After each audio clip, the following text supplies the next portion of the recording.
What does it mean to truly find home? Is it in a person, a place, or in God's will? Today we're exploring the story of love, self-discovery, and faith. Trust me, this book will have you thinking about your own journey. Hi, hello, good evening, good afternoon, good morning, whenever you're listening to this. This is the voice of many, and I am the voice of many. My name is Testimony, and it's Friday again. Welcome back. So you're gonna be listening to my voice for some 30 to 40 minutes, or maybe shorter. Enjoy. Have you ever read a book that made you question if love alone is enough to sustain a relationship? What happens when personal ambition and faith pulls in different directions? This book paints a vivid picture of true love, home, genuine faith, and a blend of romance, self-discovery, and deep questions about God's will. So I'll be reading the book synopsis to us, and the book is right here with me. So let's just dive right into the book synopsis. Nnerot had dreams. So I think the lady from the book was from Cross River or Akwa Ibom. I can't remember in the moment right now. But so let's stick with the short form of her name, Nen. So Nen had dreams. She had plans and ambition that marriage was dragging back. You see, when I first read this synopsis, my thought was, what do you mean marriage is holding back your dreams and ambition? Why did you even get married in the first place? But let me not get ahead of myself. Her husband, Uforo, just wanted to be married to the love of his life. He would do anything, including bending back over to see their marriage work. Can these two make marriage work? That's a question I was willing to discover because I've read the book. I was like, okay, this sounds like two poles apart.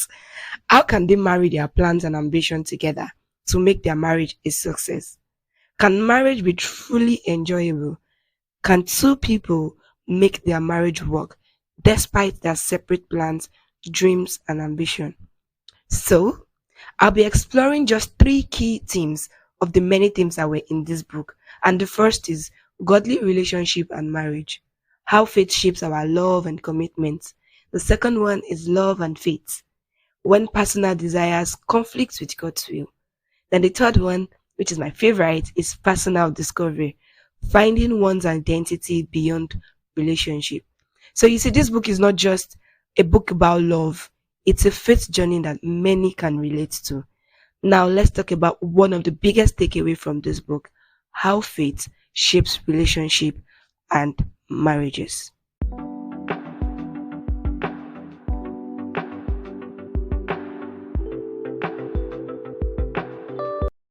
You know, we always talk about godly marriage.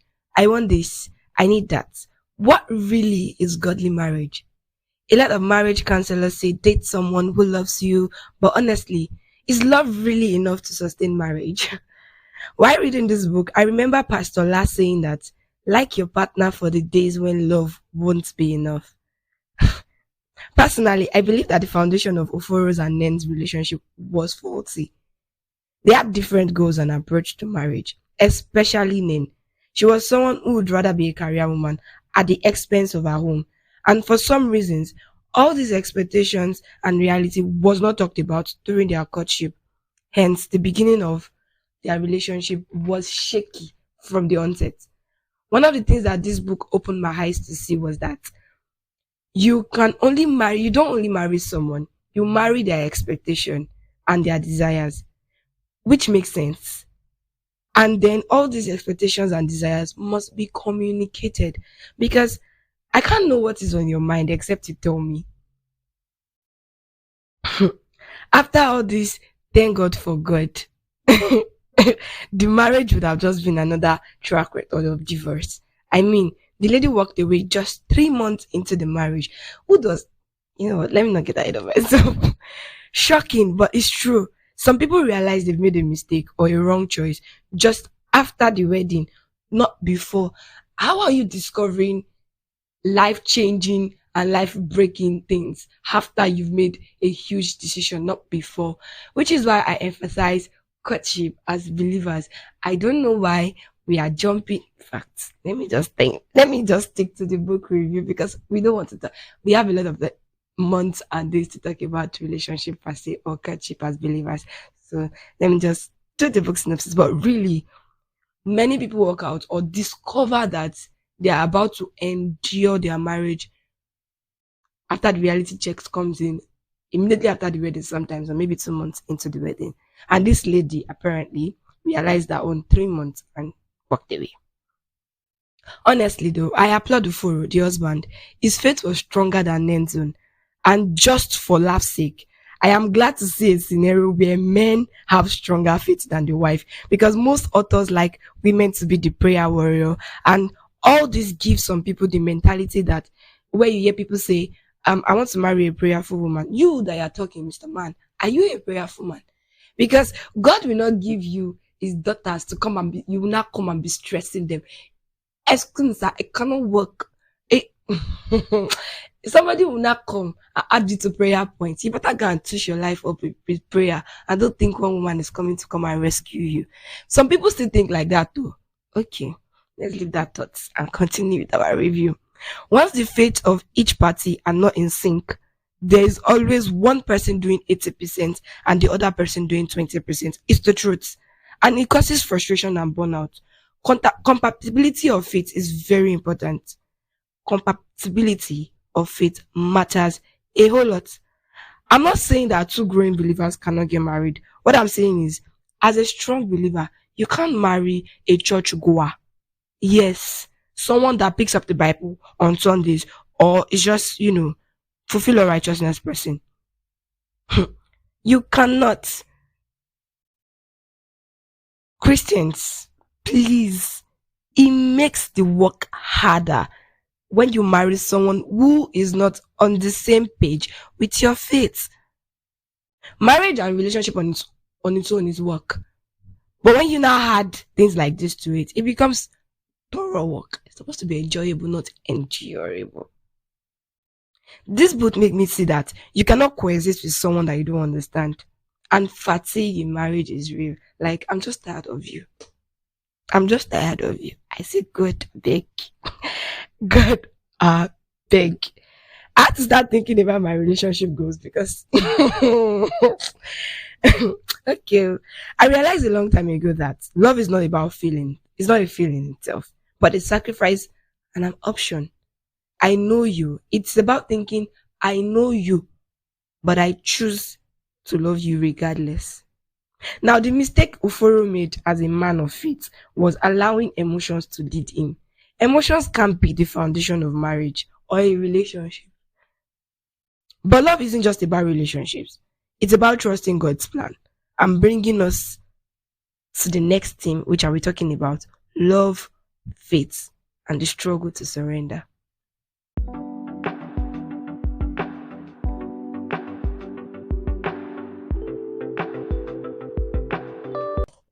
Sometimes our personal desires don't align with God's purpose. We say in this book that Nen prioritized her career so much that the devil made a tool out of it to frustrate her home. There are career women out there who have stable homes. So this book, or I'm not saying that you can't have your career and have your home. There are strong career women out there that have homes, or career men that have homes. So even in the Bible, Deborah was a woman of career and ministry and a mother and a wife. She was somebody's wife. So she did not fall from heaven. So there are career women that have strong homes. So if you are, or if for any reason as a lady or a guy, you already have a thought in your mind that marriage is going to hold me back, just follow Pauline's ministry. Don't come and cause heartache for God's sons or daughters. Just stay with Paul's ministry. Stay single, serve the Lord, and be a career man. Be at the top, at the peak of your career on what's the name of that list? Be on I forgot the name of that list though. There's this list where you have the top 10 people in top richest people in the world. Forgotten the name of the list. I hope I remember before the end of the pod. So just be there. Don't come and frustrate somebody. If you already have the mind that marriage is something that holds people back, your mentality affects even the realization of something, because it might not be that, but you start to see it as that because you already thought about it. So, God isn't just going to work in our time. He won't. You have to trust him enough to lead you. You see, in this book, when Nen finally settled her faith with God, seeing that God's word is an anchor for her, she had both her career, her home, her parents in law, and her family. Trust me, the book has a lot of stories. There was a story about someone who was raped by her brother's friend, which was Nen's sister's best friend. So there's so many interwoven stories in this book. I'm just touching the themes that I personally would like you people to hear about, and I want you to read the book, honestly speaking. So, where was I? Every time we wrestle with God's timing, we waste more time and cause more friction. I remember back and forth that Nen went through with her husband, how she worked so hard for a particular promotion that eventually fell through, how she almost committed adultery even. She was mentally frustrated. And there's so much we can take on ourselves, honestly, when we don't trust God. We just take on too much. And sometimes our main fear is always the fear of settling. I don't want to settle for less. I don't want to settle for ordinary. But God is not a God of less. I think we forget that sometimes. Our God is not less. Our God is not less. Our God is not ordinary. We need to understand that. Faith in God transforms our approach to love and relationship. Honestly speaking, we need to see that having faith is not just in maybe purpose, it's not just in maybe tough decision. It also happens in relationship. Have faith. Sometimes I ask God questions like, why isn't this working for me? Why does this seem tough? And God says to me, you are doing too much. Let's go. Honestly, it hurts me. It hurts me. But as humans, we need to understand that we don't always have to be in charge. In fact, we don't have to be in charge. We don't have to be in charge. And this was something that Nen had to discover on her own. But we all have to let go at some point in our lives, honestly. And the earlier, the better. So I'm saying to you today, let's go. Let's go and let God. Trusting God in your love, in your relationship, even with partnership with other people is very important. Let's go of the need to control. Now, moving on to my favorite aspect of this book, which is the theme personal discovery. Finding out who you are outside of relationship. Hey, this is testimony. First of all, you're a real MVP for listening this far. I see you. Your engagements, oh, chef kiss, it means the world to me. So here's the deal. Leave me a comment. Let me know what's running through your mind. Even if it's testimony, why do you say hey like that? I just want to hear it. And while you're at it, hit the follow button wherever you're listening. Let's build this community together. Don't leave me hanging now. Keep listening. Who am I outside of relationships? Many of us tie our identities, and not just even identity, our ministry. Some people still believe that their ministry on earth is marriage. Okay, not today, God. Our identity is not tied to love or marriage or the roles we play in life. Our identity is first in the calling that God has called us to. Rooted in Christ, not what we do, not who we love or who we decide to be in a relationship with. Nen had to find God for herself beyond the pressure of her parents, the manipulation of her mom especially, or the expectations of the church, beyond donations to churches, because she was someone that gave out. Beyond all of that, she had to find out, who is God to me? She needed to cast away the crowns of burdens of not being enough to being in God. She needed to drop the idol of certainty. The idol of certainty is the useless self-confidence we sometimes have in ourselves rather than in God through us. This book opened my eyes to see that you can pursue purpose beyond societal and family expectation. You can do God. You can choose to do God. Doing God's will, what you love, and remaining where He has placed you. All of it can be together, honestly speaking. All of it can be together. All of it can be together. There might be some sacrifice, some cutback, but all of it, eventually, when you think deeply, when you see it from God's lenses, you see that you actually have everything.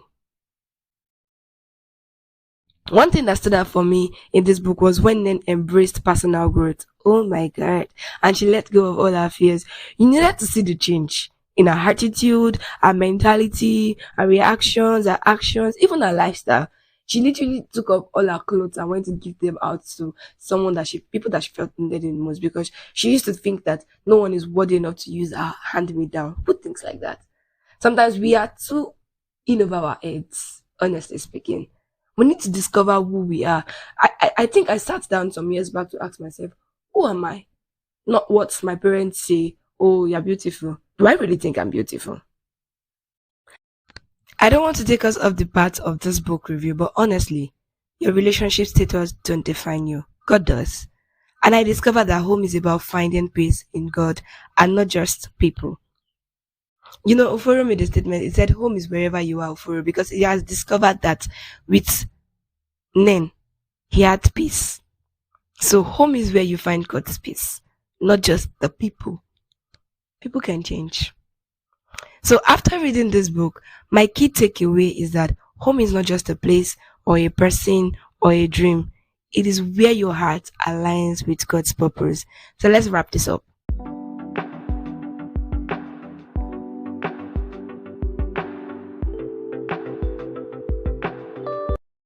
This book is a must read for anyone navigating life, love, faith, and personal growth.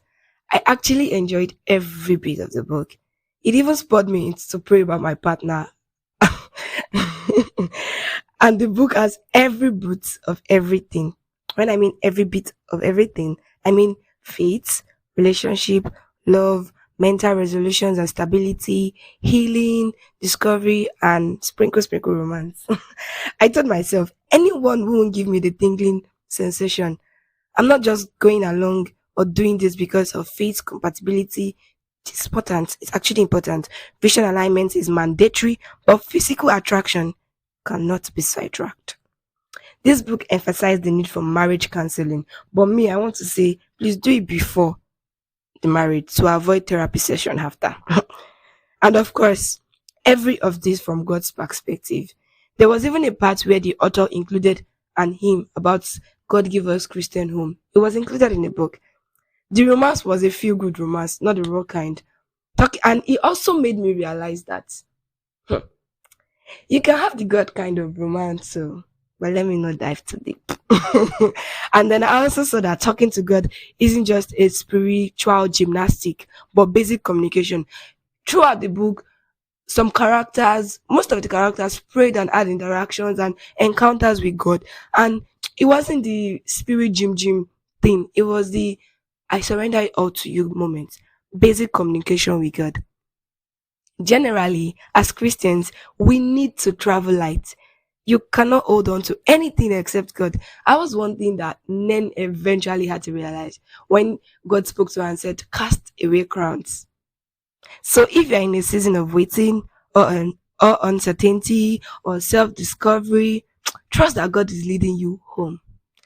Let me know if you like to get the book or if you've read it. Let me know in the comment section. You can also send questions to my DM. So if you're listening for the first time, do well to listen to other episodes. You are going to enjoy them, trust me. And that's it for today. This is Testimony signing out. Bye.